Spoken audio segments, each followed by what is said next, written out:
Bem, vamos considerar aqui a nossa definição de covariância.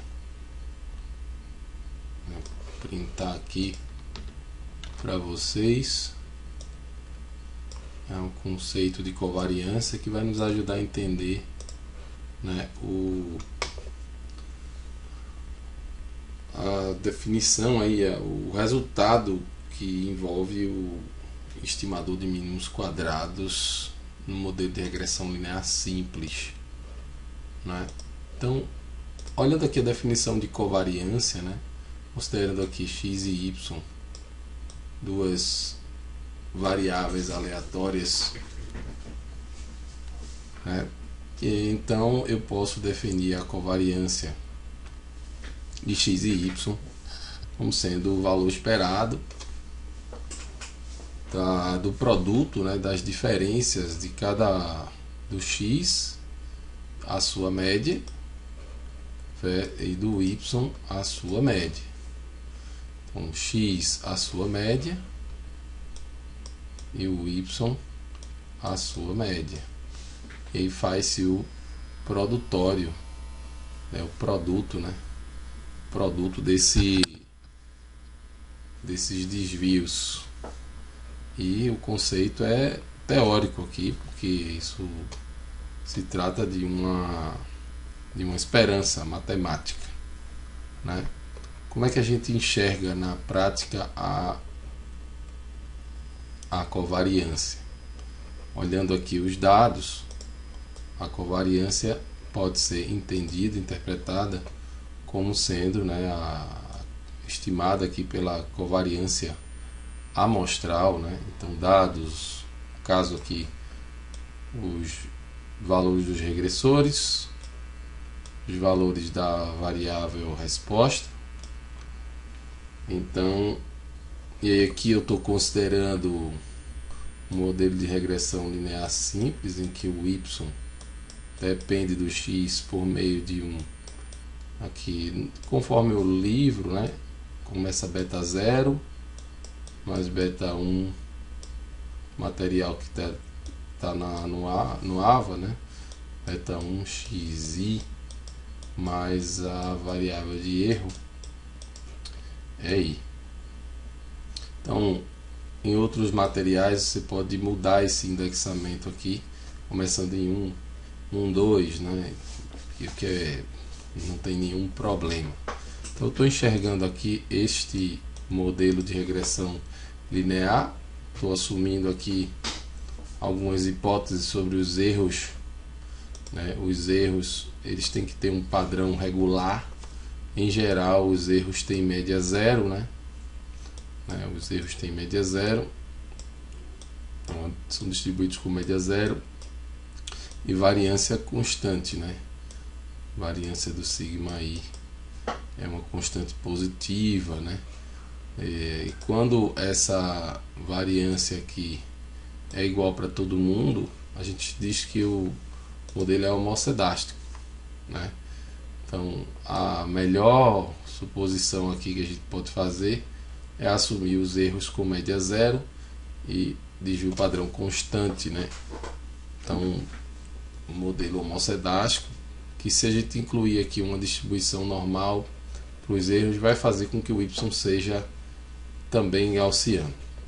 Então, a covariância amostral nós conseguimos enxergar, né, da mesma estrutura, né, somando agora, né, porque a média, a gente vai tirar a média agora dos produtos, né, desses desvios com a média, né, do y e do x, que é o que está aqui mostrando para vocês, e vamos dividir aqui por n ou por n menos 1. No caso aqui está sendo dividido por n, mas a divisão mais comum aqui é usar o n menos 1, onde n aqui é o tamanho da amostra, né? É importante dizer aqui que o n é o tamanho da amostra, certo? Tamanho amostral, certo? e nós podemos dividir por n ou por n-1. A diferença vai ser dada porque em pequenas amostras o estimador com o n-1 vai ser não viesado, né? Se definirmos a variância com o n baixo, a covariância com n baixo, a variância passa a ser a covariância da variável por ela mesma, e nesse caso aqui fica o somatório das, né, diferenças quadráticas, a média, né, dividido por n, ok? E no caso aqui eu vou inclusive adotar, né, a divisão por n-1, né, ao invés de n, para garantir aí em pequenas amostras o estimador não enviesado. Feito isso, nós vamos poder concluir, né, olhando a expressão do beta do estimador de mínimos quadrados, né, e aqui é bom observar que aparece o 2, né, mas aqui eu posso colocar 1 porque é o estimador de mínimos quadrados para a inclinação da reta. É válido lembrar que a fórmula desses estimadores aí na regressão simples, né, o beta do chapéu, nesse caso eu vou colocar beta 1 aqui e beta 0, né, aqui, porque a gente adotou lá o modelo com o indexamento começando em 0. Então, somatório, né, de x, os desvios, o produtório dos desvios de x com a média e o y com a média. Eu estou assumindo aqui que eu tenho uma amostra aqui, né, x1, x2, né, a amostra dos regressores, né, de tamanho n, com os regressores, né, com os regressores y1, aliás, com a variável dependente y1, y2, né, e também em quantidade n. Eu estou assumindo isso aqui, né, esses pares ordenados, e com isso eu posso fazer as substituições nesta fórmula. Aqui é importante lembrar que o t, né, é maior ou igual que 1, tanto no numerador como no denominador, certo? Então, as fórmulas dessa soma, né, essas somas você vai ter aqui, basicamente, olhando aqui a expressão da covariância, né, posso pensar aqui na covariância, se eu dividir aqui por n, né, e dividir aqui por n ou por n-1, conforme eu indiquei, eu sugeri, né, essa divisão aqui vai gerar um denominador, vai anular esse denominador, e o que vai sobrar são justamente os somatórios, né, dos produtos, né, dos desvios com as respectivas médias e a soma dos quadrados dos desvios com a média de x, né, x com y. Então, no numerador eu tenho, obviamente aqui, o quociente, né, da covariância amostral de y e x pela variância de x, e o termo o termo amostra se refere à estimativa, né, a questão amostral aí, o estimador, né, que a gente pode. Então, quando a gente fala da amostra, se essa amostra é uma amostra teórica, né, ela não está sendo atribuído valores a ela, né, a gente diz que a fórmula é do estimador, mas no geral aqui a gente vai encontrar os valores amostrais e vai fazer substituições, né, vai fazer a conta, né, desse quociente e vai encontrar a estimativa, né? Então, a estimativa obtida aí através dos dados observados. E aí, vejam, beta 1 chapéu é a covariância amostral de y com x dividido pela variância amostral de x. Isso significa dizer que se y e x não tem nenhuma correlação, o beta 2 chapéu vai ser 0, o que é uma boa notícia, né, na própria estrutura aí funcional aí da regressão, certo? Então, essa expressão é importante, né? Ela é muito interessante porque ela é uma dedução, né? Ela pode ser deduzida, né? E uma vez que a gente já tem as expressões desses estimadores, né? Porque eu não vou me dedicar nesse vídeo a demonstrá-las, né? Há outros vídeos aí no AVA em que se discutem essas expressões, né? Tanto do intercepto como da inclinação da reta. Então, aqui é válido a gente atentar para esse resultado, né? A estimativa da inclinação pode ser calculada calculando-se o quociente da covariância amostral da variável dependente com o regressor dividido pela variância amostral da variável regressora. Vale discutir então aqui que esses estimadores, e agora eu vou falar dos estimadores de mínimos quadrados, tá certo? E aí aqui eu posso também colocar beta 0 e beta 1 chapéu. Então esses estimadores de mínimos quadrados, né? Isso aqui são os estimadores de mínimos quadrados, né? Em português eu gosto de falar mínimos quadrados, né? Porque do inglês, né, a palavra ordinary, né, ordinary, square, estimator, né? Então os estimadores de mínimos quadrados é mais usual falar em português mínimos quadrados do que mínimos quadrados ordinários.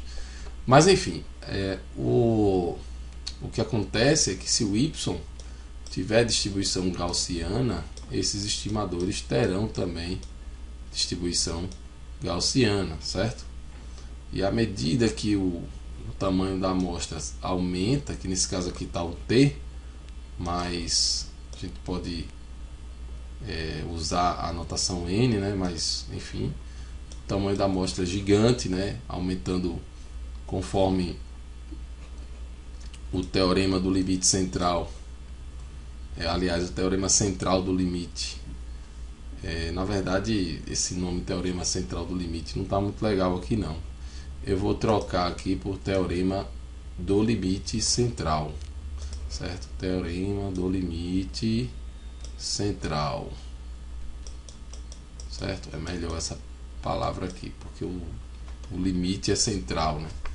Então, pelo teorema do limite central, o aumento do tamanho da amostra vai possibilitar essa aproximação à normal, né?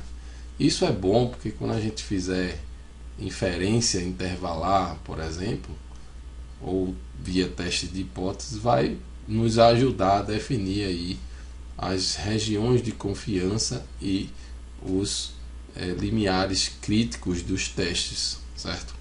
Então é para isso que serve a ajuda das distribuições, né, de probabilidade, quando a gente usa as estatísticas de teste ou as estatísticas pivotais para construir os intervalos de confiança, certo? Mas assim, um resultado aqui é justamente esse, né? Se y tem distribuição normal, os estimadores de mínimos quadrados dos betas, certo, vão ter distribuição normal também. E se não for normal, o aumento do tamanho da amostra vai possibilitar a aproximação à distribuição gaussiana via teorema do limite central. E aí, como mais um resultado interessante aqui para a gente destacar, é justamente a questão, aí eu vou mudar aqui também 0 e 1, né? Porque a indexação está 0 e 1. Esses estimadores de mínimos quadrados, eles possuem boas propriedades, né? Porque eles são não viesados, né? Eles são não viesados, ou seja, o valor esperado desses estimadores, que são variáveis aleatórias, é importante dizer aqui, né, que são variáveis aleatórias. Esses estimadores, eles, né, são não viesados, e isso quer dizer que o valor esperado deles né, tende ao verdadeiro valor desses parâmetros, os verdadeiros valores, que são os nossos objetos de desejo, né? Mas, enfim, a gente não vai acertar, nós não vamos acertar o alvo sempre, mas em média, no valor esperado, nós acertamos, né? Então nós temos aqui as estimativas e nós queremos os objetos de desejo, que são os parâmetros, né? Na regressão de mínimos quadrados, né? Nós precisamos estimar esses parâmetros que são desconhecidos. Então, na equação de regressão, que nós vemos aqui em cima, né? Beta 0 mais beta 1 x, né? Mais o erro,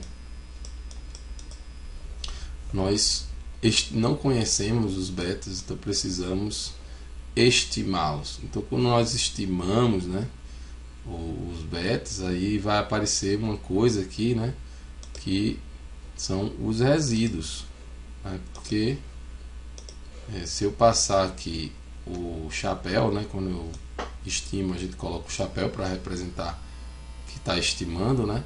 Então, estimar o y aqui é estimar isso aqui, né? E automaticamente, né, a estimativa do y, né, como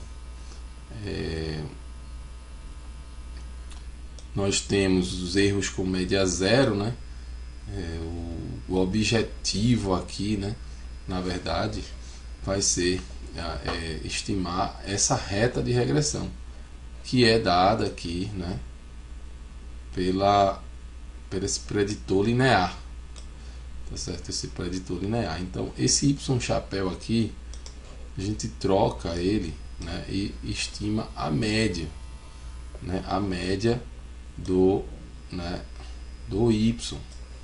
Então, eu vou fazer aqui uma mudança de notação só para a gente entender, né, que o que a gente olha aqui na regressão como resultado é a média do y, né?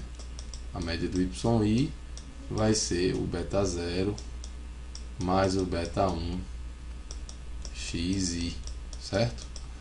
E na verdade, inclusive, essa média pode ser estimada, né? Essa média vai ser estimada e nós colocamos o chapéu. Essa aqui é a nossa reta de regressão, né? Essa é a reta de regressão. É a reta de regressão, isso aqui, tá certo? Então, esses estimadores, o que eu estou dizendo aqui, nesse resultado que eu estou destacando para vocês, é que esses estimadores são não viesados, né? Eles acertam o alvo em média, no valor esperado, tá certo?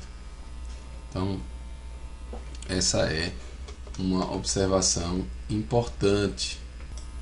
Uma vez que nós conhecemos as expressões dos estimadores de mínimos quadrados, né, usando os dados amostrais aqui, nós podemos também encontrar as estimativas, né, das variâncias desses estimadores.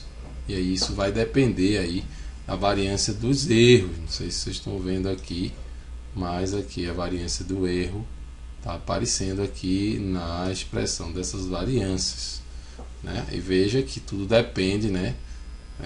A variância do beta 1 chapéu, nesse caso aqui, ó, vou chamar beta 0, e aqui beta 1, beta 0, beta 1. Então a variância do beta 0 chapéu vai ser o sigma ao quadrado vezes o somatório de todos os regressores ao quadrado, né? Dividido, tudo isso dividido pelo tamanho da amostra, vezes, né, a soma dos desvios quadráticos com a média nos regressores. A variância vai ser dada também aqui, ó, sigma ao quadrado sobre somatório, né? E aqui esse somatório vai levar o t maior ou igual que 1, né? O t de 1 até n, na verdade, né? Coloquei lá anteriormente também, mas a variação do t é de 1, né? Eu vou até fazer esse pequeno ajuste aqui, né? Não sei se em algum lugar eu coloquei aqui nesse somatório. aqui, acho que foi aqui, isso. Então aqui eu vou corrigir aqui também, ó, porque o T aqui vai de 1 até o tamanho da amostra. Então é importante ver que esse T não cresce, não é indefinido, né? O T é limitado, né? Então de 1 até o tamanho da amostra. Eu vou chamar o tamanho da amostra de T aqui, né? T variando de 1 até T aqui também. Então vale a pena essa correçãozinha. Vamos voltar lá para baixo, certo? Em que a gente discute as fórmulas das variâncias. Então, no caso da regressão linear simples, que é o que a gente está trabalhando aqui nesse início de conversa, né? Essas expressões é importante ter elas em mente. Quando a gente for para o modelo de regressão múltipla, nós vamos generalizar essa expressão aí, não vai ficar olhando a variância individualmente, né? Vai olhar simplesmente uma forma matricial dessa matriz de covariância. Porque não sei se vocês vão entender aqui, mas existe uma matriz que coloca dentro dela as variâncias, né, desse beta 0 chapéu, a variância do beta 1 chapéu na diagonal e a covariância, né, do beta 0 chapéu com o beta 1 chapéu na outra, fora da diagonal principal, né? Então, covariância beta 0 chapéu, beta 1 chapéu. Então, essa matriz aqui é a que a gente vai trabalhar em maior detalhamento, né, a partir do momento que o nosso modelo tiver mais do que um regressor, né? Então, isso aqui é a matriz de covariância do vetor de parâmetros que eu vou chamar de beta aqui, né? Onde esse beta aqui é exatamente o vetor que compõe todos os parâmetros do modelo, tá certo? Então essa é a covariância do estimador, certo? Então essa é a anotação aqui. Aí vejam, é possível a gente deduzir aí as expressões dessas variâncias e é válido ter isso no bolso, né? Assim, na mão, assim, para você entender que, por exemplo, né, quanto maior for o sigma, que é a variância dos erros, né, quanto mais volátil for o erro do modelo, né, isso prejudica, né, a volatilidade das estimativas, né? Então, maiores as variâncias, né, a dispersão dessas estimativas obtidas, certo? Um outro comentário, né, quanto maior a variabilidade dos regressores, ou seja, isso sinaliza aí uma qualidade melhor, né, nos regressores, ou seja, você está distribuindo melhor, né, a escolha dos regressores, né? Então essa escolha sobre os regressores melhorada, ela interfere na redução, né, das variâncias e covariâncias, né, desses estimativas, tá certo? E essas variâncias também decrescem quando o tamanho da amostra aumenta, ou seja, aqui claramente ela decresce, né? Aqui a gente não está enxergando, mas se o tamanho da amostra aumenta, esse somatório aumenta e automaticamente esse denominador aumenta. Então a variância e a covariância vai reduzindo conforme o tamanho da amostra aumenta, né? E isso é algo que envolve propriedades, né? Propriedades interessantes nesses estimadores, que além de serem não viesados, né, eles têm um comportamento assintótico, né? Quando o limite do tamanho amostral aumenta indefinidamente, esses são propriedades interessantes, né? Variância tendendo a zero, né, com o tamanho da amostra. Isso indica aí que são estimadores assim, que trazem consistência, né? São estimadores conhecidos como estimadores consistentes, certo? Essa é uma outra propriedade interessante que envolve os estimadores de mínimos quadrados, né? Como foi dito aqui, né, eu vou colocar o indexamento em 0 e 1, conforme eu combinei com vocês no início da aula.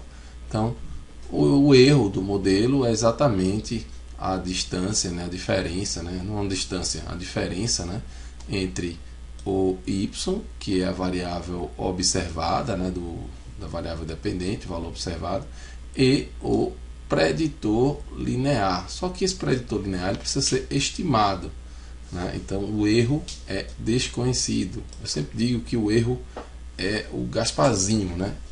Ele é um fantasminha, mas ele é camarada porque ele traz... todo mundo tem medo dele, mas ele não faz mal a ninguém. Então o erro do modelo tem que ser algo que não seja assustador, porque se for, tem que ser remodelado, porque isso interfere numa falha de especificação do modelo, né? Então isso é uma das hipóteses da modelagem de regressão, é ter essa especificação correta do modelo.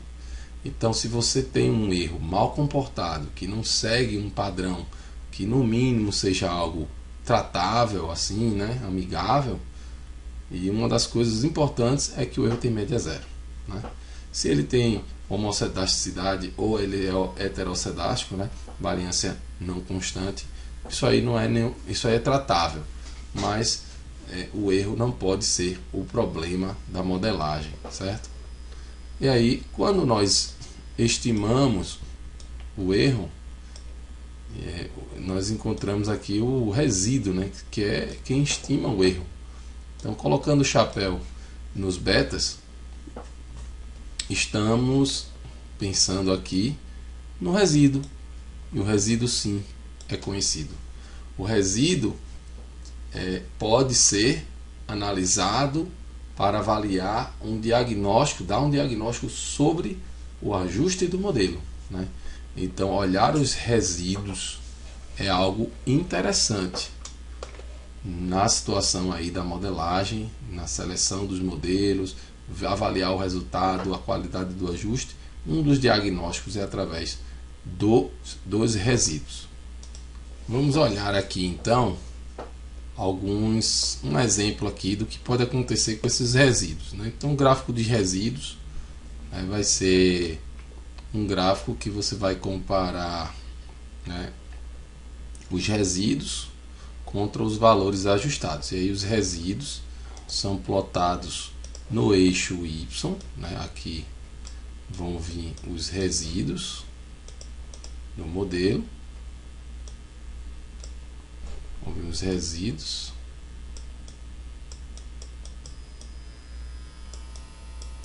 versus, né, as estimativas dos y. Então vejam, o ideal, né, é que os resíduos se distribuam em torno da sua média. Então a média desses resíduos é zero, sendo zero a média, né, o que nós vamos aqui olhar, observar é justamente, né, uma dispersão uniforme, né, vamos dizer assim, no entorno do zero, certo? No entorno do zero. Então, no entorno do zero deve-se encontrar algo bem disperso no entorno do zero. Às vezes acontece de nós encontrarmos um padrão, né, que simboliza, né, uma variabilidade, né, nessa dispersão desses resíduos, um formato de cone, por exemplo.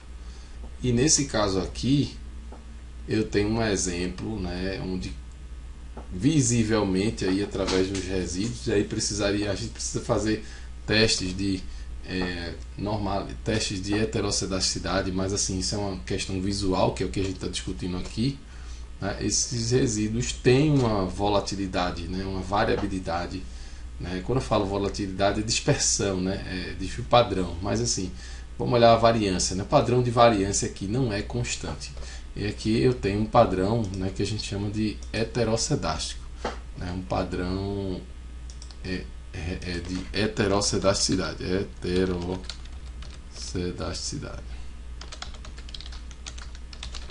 Então isso aqui é o padrão de heterossedasticidade. Ele acontece aqui também, né? É o que a gente vê aqui, ó. Sobe, desce,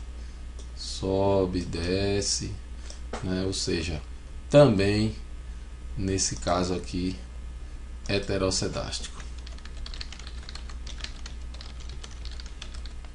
Então, o padrão heterossedástico aparece aqui no item B e no D.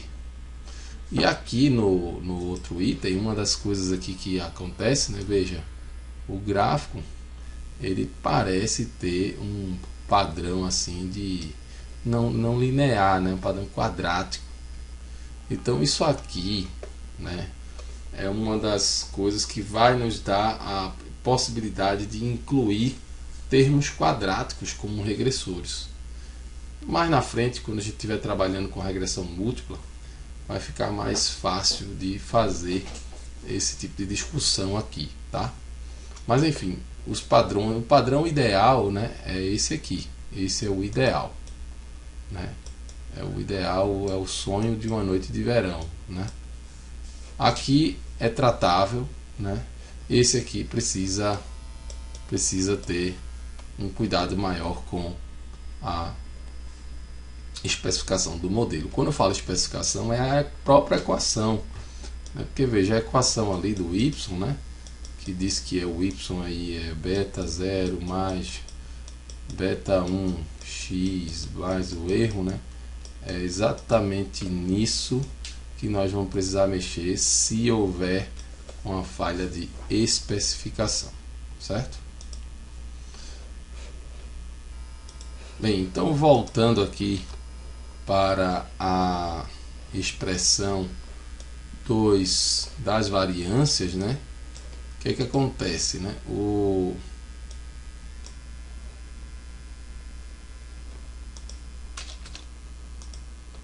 que acontece aqui é que nem sempre nós conhecemos a variância dos erros.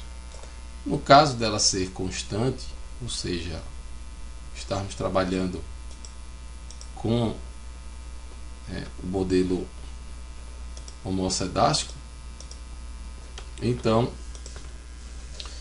a estimativa dela, o estimador dela vai ser o que? Soma dos quadrados dos resíduos dividido pelo tamanho da amostra menos o número de parâmetros, que nesse caso são 2 parâmetros, porque a gente tem o intercepto e a inclinação da reta de regressão, certo? Então, se nós não conhecemos esse sigma, vai se substituir, né, ele nessa expressão aqui, certo? Nessas expressões, tem que substituir o sigma ao quadrado nas expressões para chegar aos valores dessas estimativas. E aí, no caso aqui, eu vou colocar um chapéu até nas variâncias, porque aqui, né, eu estou estimando essas variâncias quando o sigma é desconhecido, certo? É importante deixar isso claro aqui. Bem, então vamos aqui olhando aqui, uma vez que a gente falou dos resíduos, né, falamos da variável regressora, da resposta.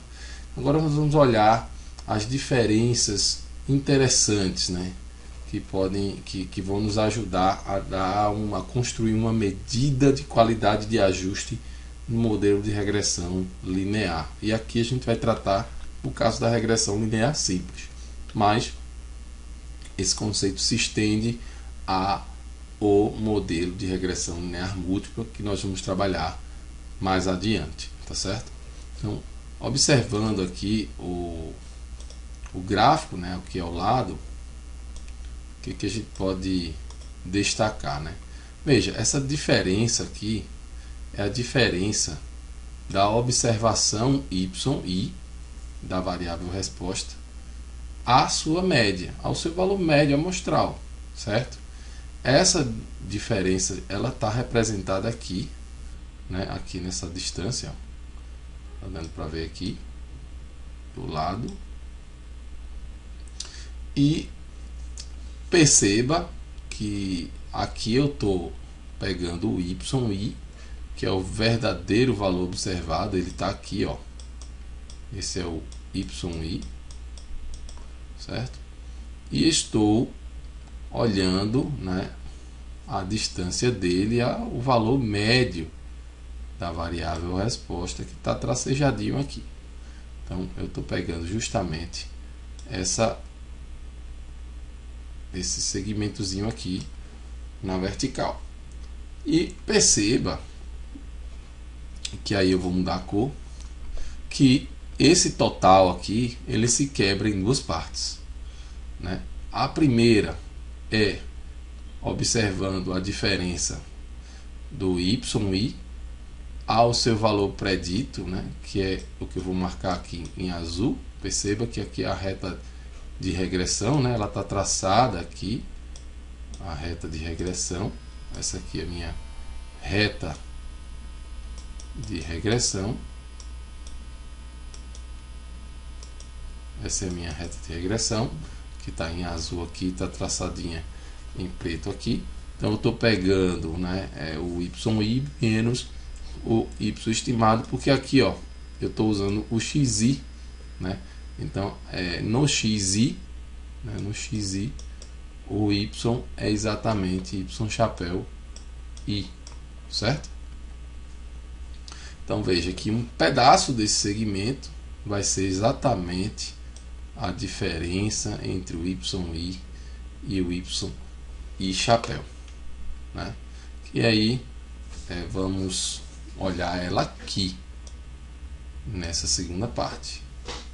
E eu vou usar uma outra cor, né? Aqui eu vou usar a cor,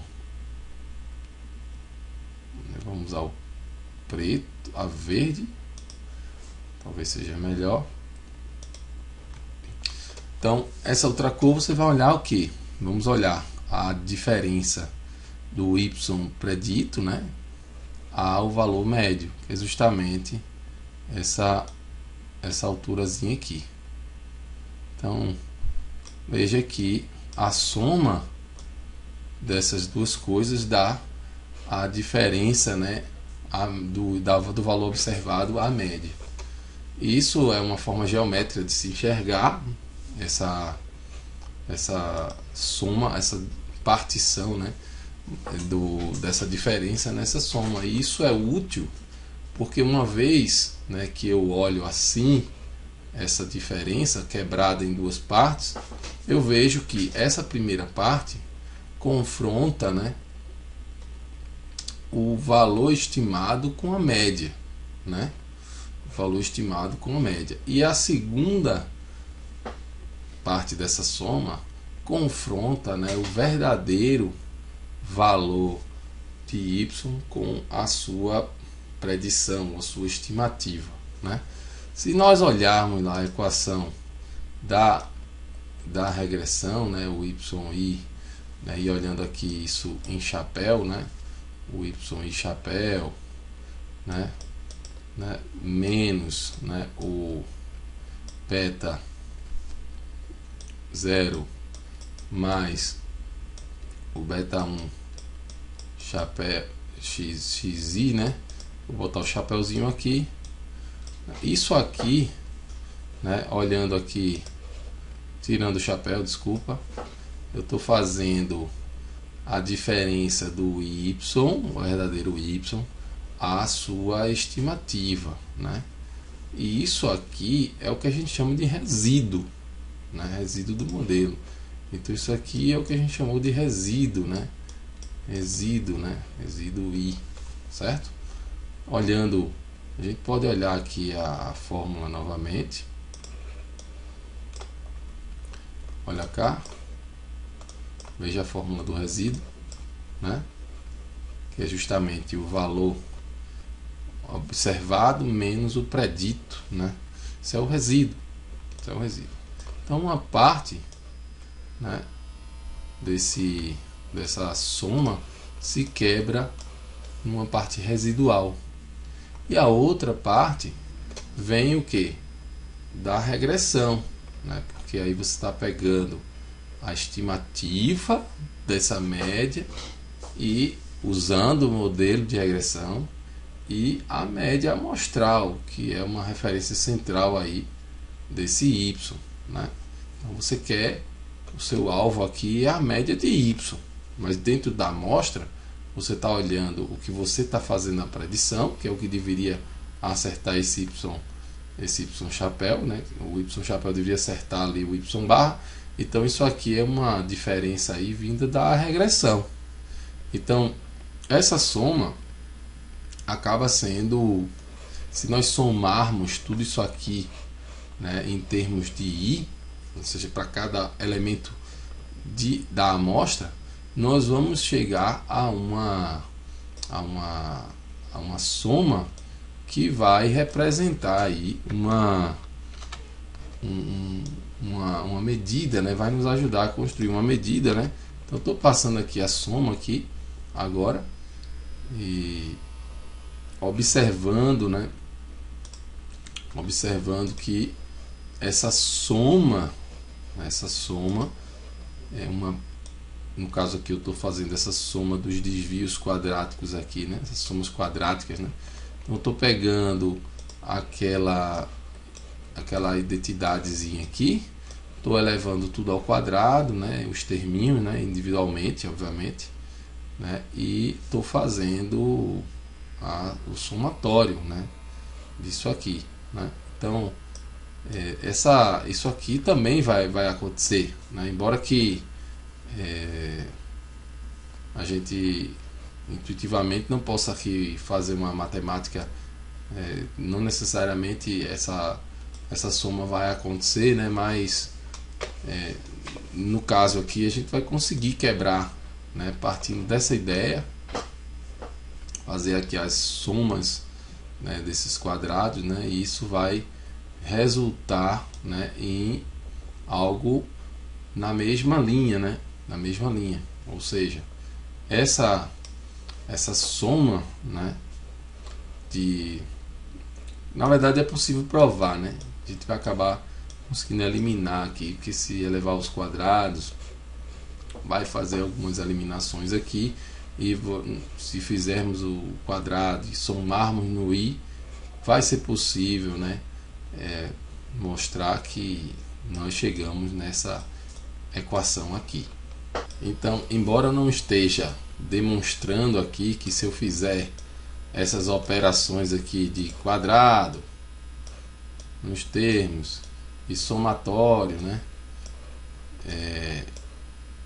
nesse caso aqui da regressão linear, nós vamos conseguir, né, equacionar isso nessa mesma intuição, né? Ou seja, a soma dos quadrados ao redor da média vai ser uma parte, vai estar associada à soma dos quadrados dos resíduos, né, parcela residual, certo?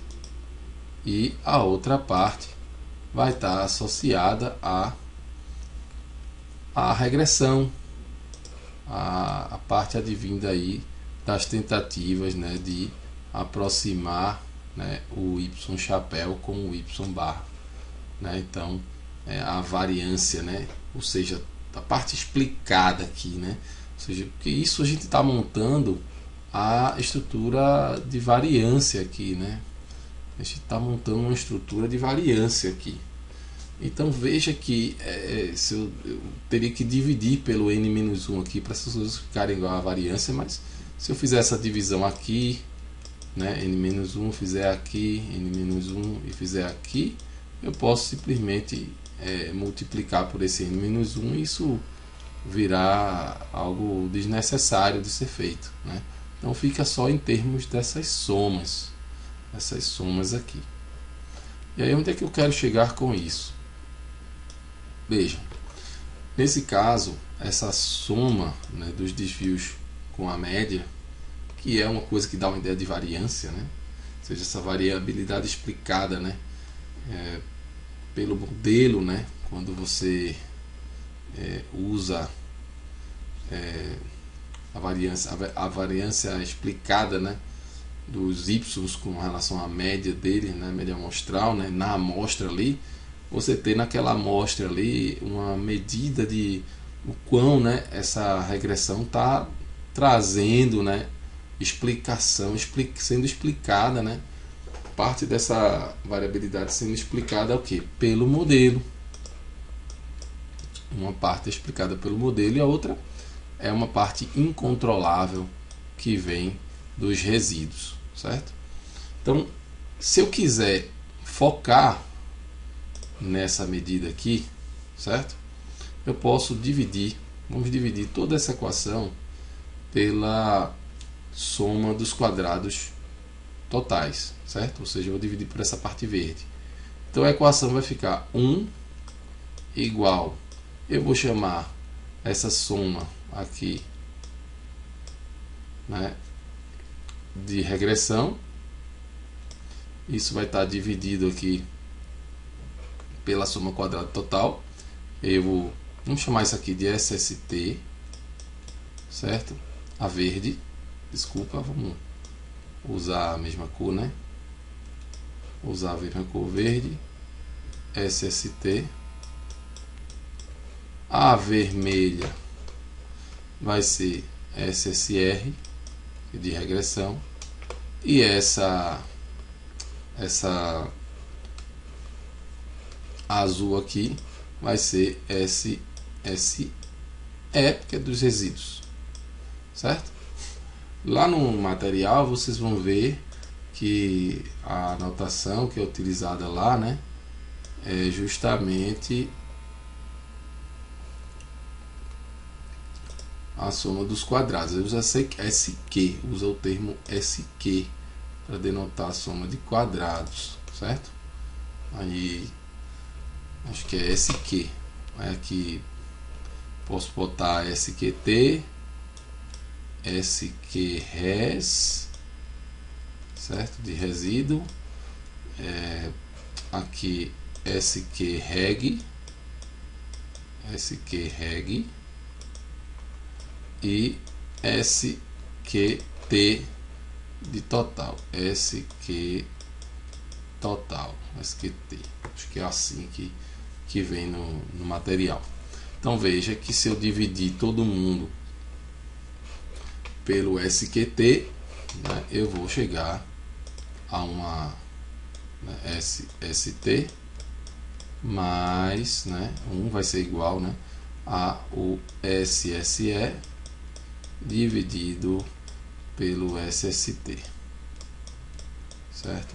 Então, se eu quiser explicitar essa parcela aqui dessa variabilidade que está sendo explicada pela regressão, né, isso vai ser, né, o coeficiente de determinação, chamado R2. Então, o R2, né, o R2 vai ser 1 menos a soma dos quadrados dos resíduos dividido pela soma dos quadrados totais. SSE dividido por SST. Aí, se olhar o material, vai ser SQT, SQRes sobre SQT. Isso é uma medida de qualidade de ajuste, porque aqui, nesse caso, certo, é uma medida aqui de proporção. Então, se esse número for 0,6, é porque 60% da variabilidade da resposta está explicada pelo modelo de regressão que foi postulado, né? E isso é algo que pode ser quantificado em termos de qualidade. Quanto mais próximo de 1, né, melhor, né? No caso, esse R2, ele tem algumas deficiências que precisam ser observadas por quem está fazendo a modelagem, né? Essa questão aí do R2, né, é importante, né, porque embora ele é uma medida de proporção da variabilidade total da resposta, que é explicada ao se utilizar um modelo, né, de regressão linear versus um modelo sem regressor, né? É uma variável, é uma medida que está entre 0 e 1, Quanto maior for o seu valor, melhor. Nesse caso aqui é uma proporção e também, né, e aí é um resultado interessante que eu não vou provar, mas ele é o quadrado do coeficiente de correlação amostral entre o Y e o Y chapéu, certo? Então, quadrado do coeficiente de correlação amostral entre o Y e o Y chapéu, tá certo? Não é interessante comparar esse R quadrado e modelos com respostas não sendo as mesmas, né? Por exemplo, transformar a resposta e usar regressores distintos, né? Então o R2 ele tem uma deficiência porque ele não decresce com o aumento do número de parâmetros, mas a gente vai ver com mais propriedade mais adiante, que agora aqui nesse momento eu estou disposto a discutir a regressão linear simples, tá certo? Então no modelo sem intercepto, né, essa equação aqui ela não vai ter essa formatação ideal, né, como a gente faz com o modelo com intercepto. Então no modelo sem intercepto a sugestão é que se utilize, né, o R2, né, não centrado, né, o R2 não centrado, que vai ser o R2 não centrado é 1 menos soma dos quadrados resíduos, então continua aqui com a soma dos quadrados resíduos, dividido pela soma dos quadrados das respostas, né? Olhando a variável resposta, tá certo? Então é importante a gente ter essa preocupação, porque se o modelo não tiver intercepto, essa equaçãozinha aqui que a gente deduziu, ela não vai ter validade, ou seja, essa igualdade não vai acontecer, certo? Necessariamente, porque justamente a soma dos resíduos não é zero, tá certo?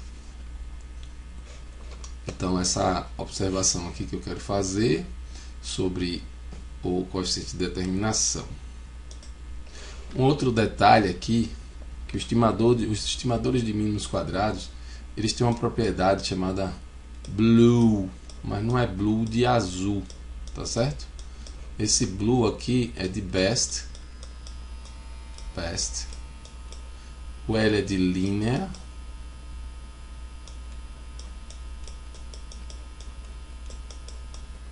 o U é de unbiased,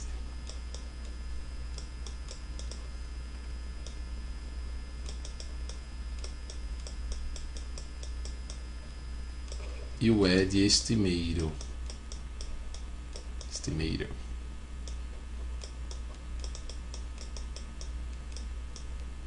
Certo? Então, eles são os melhores estimadores na classe dos lineares e não viesados para o beta, para o vetor de parâmetros beta, para os parâmetros beta, né? Então é importante deixar claro isso, né? Então essa propriedade aqui, que a gente coloca a palavra blue aqui, mas não é de azul, né? Mas se está tudo azul, né? Então está tudo certo. Então eles são os melhores estimadores na classe dos lineares e não viesados, ou seja, é preciso ter uma interseção, né, entre esses conjuntos, né? Então nesse conjunto aqui estão todos os estimadores desses betas, os estimadores de beta. Aqui vão estar os estimadores lineares e aqui os estimadores não viesados. Os betas estão aqui, eles são os melhores estimadores na classe dos lineares e não viesados, certo? Ok? Então é na interseção que se encontra os betas, no caso aqui o beta 0 chapéu e o beta 1 chapéu, certo? Isso é importante, uma propriedade importante, né? Que é o que chama de teorema de Gauss-Markov.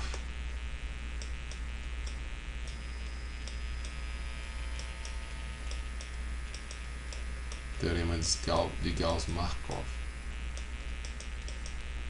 certo? Esse é o teorema de Gauss-Markov.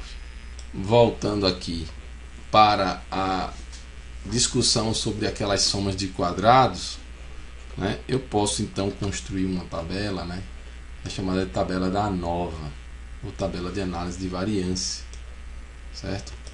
Então, essa tabela de análise de variância, ela vai estar se assemelhando aqui no modelo de regressão simples aos testes F, né, que vão ser equivalentes às estatísticas T ao quadrado, né?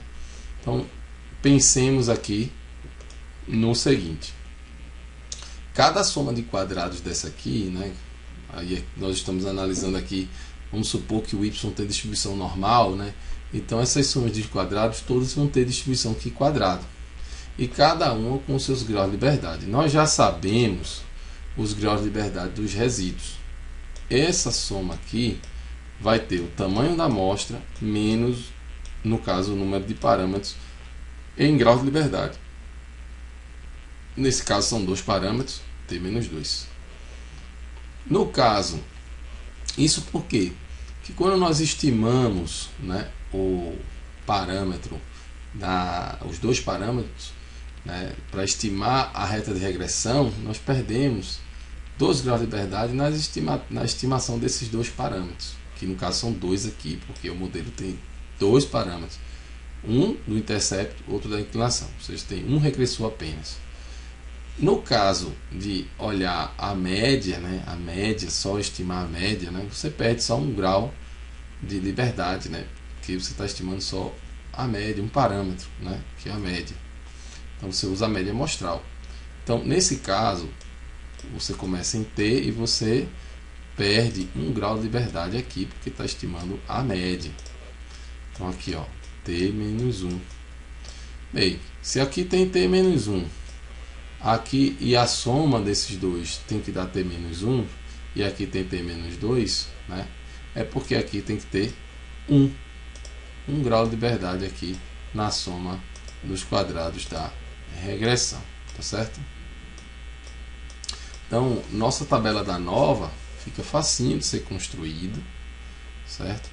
Olhando aqui, né, os graus de liberdade, regressão 1, resíduos n-2, e aqui estou usando a notação do texto, né? Então vamos identificar o t igual ao n aqui, né? T igual a n, né? Importante. E aí vamos ter a soma dos quadrados médios, que nós dividimos pelos respectivos graus de liberdade, né? E a divisão dos quadrados médios é a estatística F, que no caso aqui vai ser o quadrado das estatísticas T.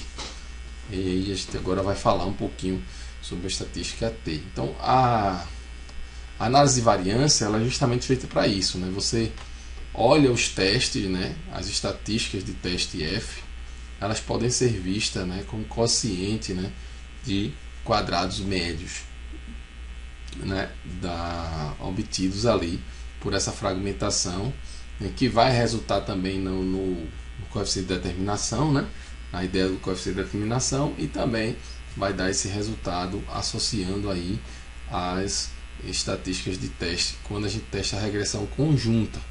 Nesse caso aqui, como só tem um regressor, testar a regressão conjunta é justamente analisar se o beta 0, né, é igual ao beta 1, que é igual a 0, contra, né, ao menos um dos betas é diferente de 0, né, para algum J. Então isso aqui são as hipóteses do nosso problema, certo? Então a gente vai fazer inferência via teste de hipótese. Eu vou falar isso daqui a pouco, certo? Porque eu vou falar mais do teste T. E assim nós vamos poder entender melhor, né, como que acontece, né, as decisões, né, dos testes de hipótese, quando a gente faz inferência via teste de hipótese.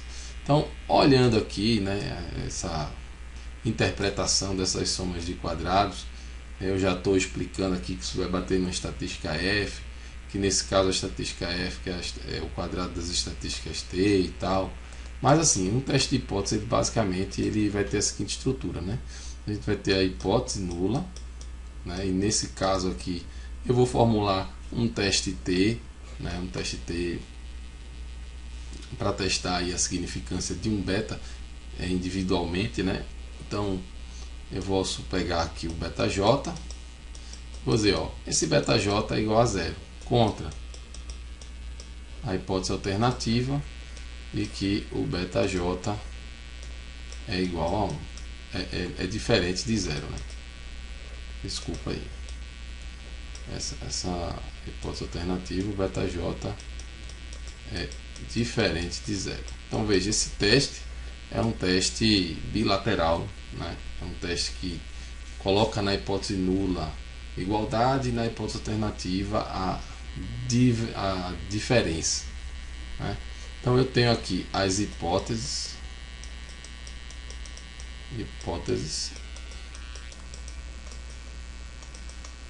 e eu tenho também a estatística de teste. A estatística de teste é quem vai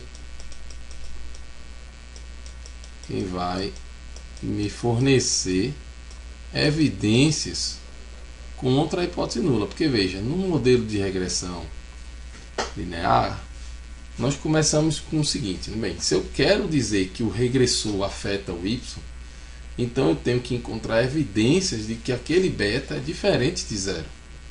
Então eu vou botar na hipótese nula aquilo que eu quero que seja verdadeiro até que se prove o contrário. Então na hipótese nula eu vou colocar que o beta j é diferente de 0, né? Ou seja, o beta 1, nesse caso ali, é diferente de 0, é igual a 0 na verdade. Eu vou botar que ele é igual a 0, desculpa.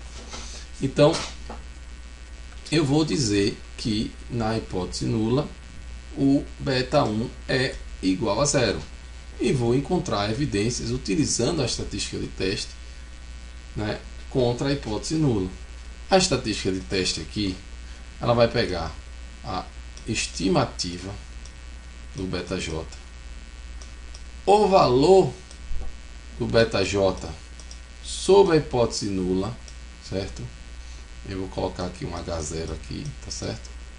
E vai dividir pela raiz quadrada. E aí, na real, nós não conhecemos aquele sigma, nós não conhecemos a variância dos erros, mesmo assumindo a homossedacidade, que é o que a gente vai fazer aqui nesse momento, né? Então eu tenho que ter a variância do beta j chapéu, né? E essa variância precisa ser estimada, certo? Então é uma forma de enxergar, né, o beta chapéu, que é um estimador, né, que vai ter distribuição aproximadamente normal, mas ele não é normal necessariamente, e quando não for, a gente vai usar essa ideia aqui de que a estatística tem distribuição T com o número de graus de liberdade aí, né? O número de graus de liberdade dado aqui pelo número, o tamanho da amostra menos o número de parâmetros, que nesse caso aqui vai ser 2, certo? Então essa estatística T, ela tem T menos 2 graus de liberdade, certo? Então essa é a minha variável aleatória que vai decidir, certo, se eu vou estar na região de rejeição ou não, certo? E a regra de rejeição, é a regra de rejeição aqui. Essa regra de rejeição diz o seguinte, ó, rejeitar H0 se o T calculado for, né, em valor absoluto. No caso aqui a variável T, ela é simétrica, né? O valor absoluto do T calculado for maior que o T, né? For maior que o T, o percentil da T menos 2, né? Com 1 menos alfa sobre 2 grau de liberdade, certo? Bem, vejam, eu estou aqui formulando essas hipóteses aqui e eu vou falar isso com maior detalhamento, né, quando tiver a gente falando sobre regressão múltipla, talvez seja mais útil, né, a usabilidade dos testes. Mas um teste de hipótese, ele é basicamente uma ideia onde eu tenho uma variável que vai me auxiliar a identificar elementos contra H0. Essa variável ela tem que estar sendo calculada sob a hipótese nula, né? No caso aqui é o mais normal, ela está sendo calculada sob H0, e eu vou definir aqui uma região de risco para mim, né? Onde eu armazeno nessa região, né? E aí no caso a distribuição é assimétrica, então vai ter uma parte vai receber alfa sobre 2 e a outra parte vai receber alfa sobre 2 também. A soma de alfa 2 com alfa sobre 2 dá o tamanho do teste aí, né, que é alfa, que é o nível de significância aí desse teste, tá certo? Então vejam, toda vez que a gente faz um teste e calcula a estatística de teste sobre a hipótese nula, né, ela vai cair na regra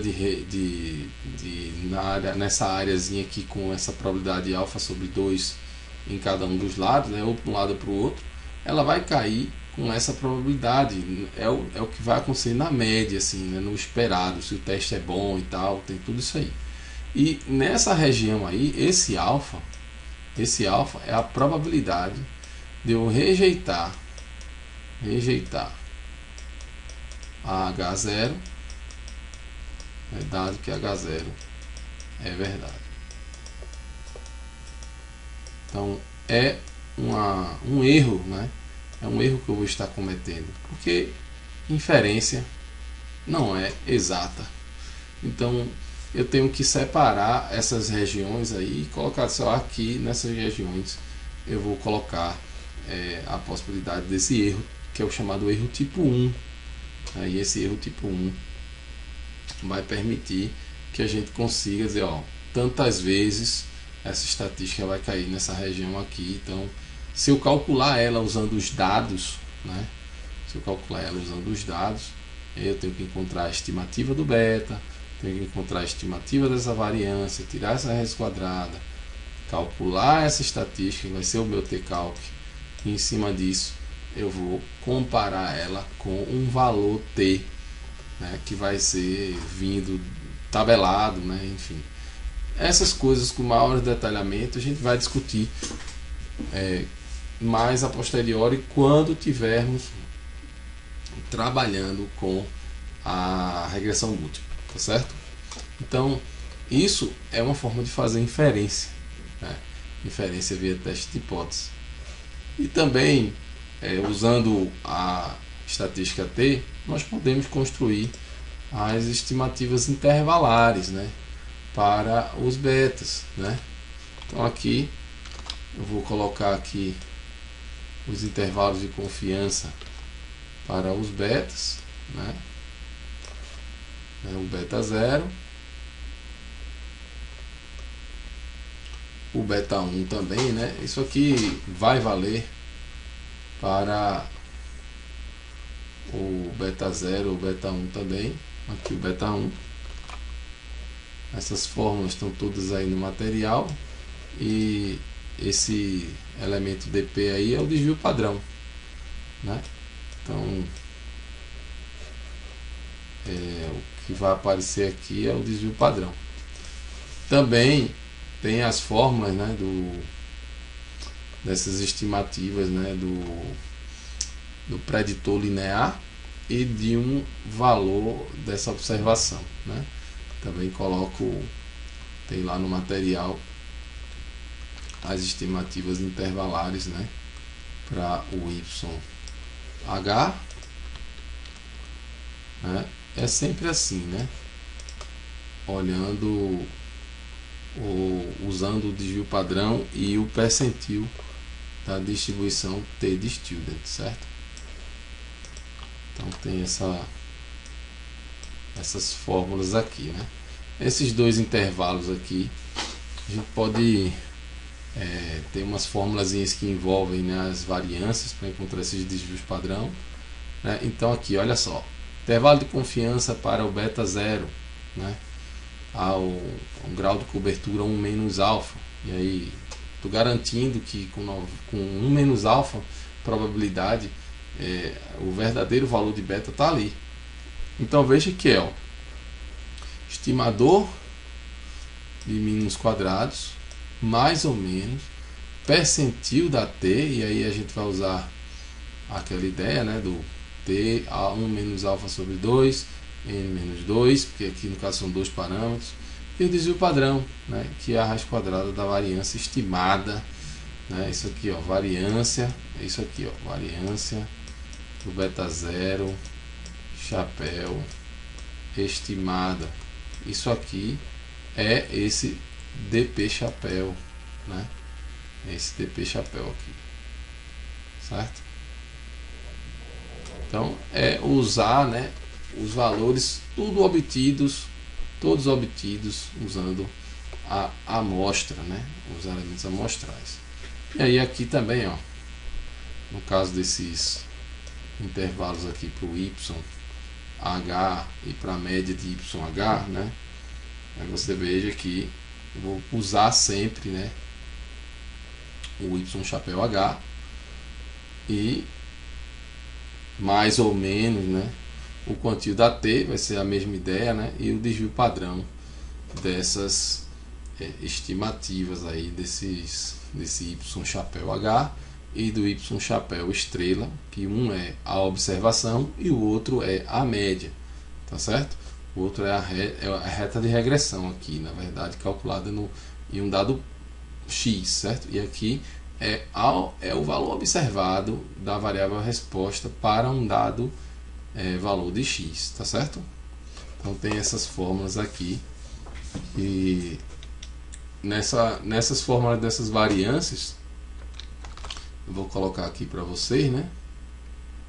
Aqui as fórmulas que estão no material.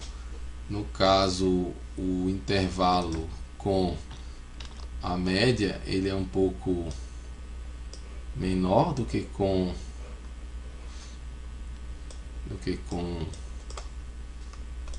o ponto, né, a predição pontual, certo? Então tem essa questão aqui, né, porque o ponto ele envolve mais variabilidade, então tem uma diferençazinha aí só na variância, né? Na variância aqui. Deixa eu voltar aqui só.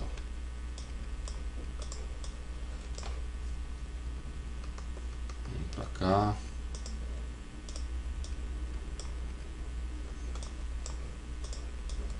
Bem, então tem aqui o cálculo dessas variâncias, né? E a raiz quadrada disso aqui é que vai ser esses desvios padrão aqui, tá certo?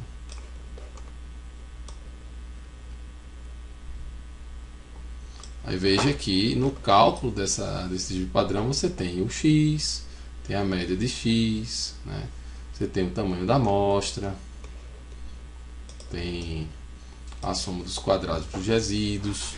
Então, tudo dependendo de dado amostral, tá certo?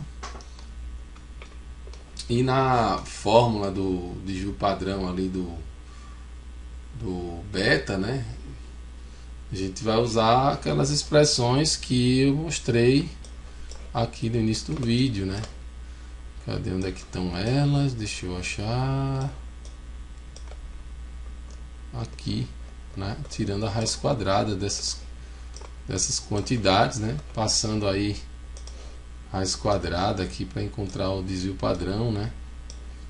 Tirando a raiz quadrada dessas coisas para passar o desvio padrão, tá certo? E aí, passando as estimativas, é só usar o chapéu aqui no sigma, né? Para estimar os desvios padrão, tá certo? Então, basicamente o conteúdo do material, eu fiz essa discussão aí mais sobre a metodologia, né, sobre desde, né, essas questões envolvendo alguns pontos sobre propriedades desses estimadores, Vimos aqui também questões envolvendo o coeficiente de determinação, né? Aspectos que orientam aí a inferência intervalar e via teste de hipótese, então os testes T, né? E também a questão da análise de variância, né? Que diz respeito aí àquela partição das somas e a obtenção aí da estatística F, que no caso aqui vai ser bem mais útil quando nós tivermos um modelo de regressão múltipla, tá certo? Então são esses os pontos, né, que eu queria destacar aqui para vocês, e posso considerar aí encerrado aqui o material desse vídeo. Muito obrigado e até a próxima. Tchau, tchau.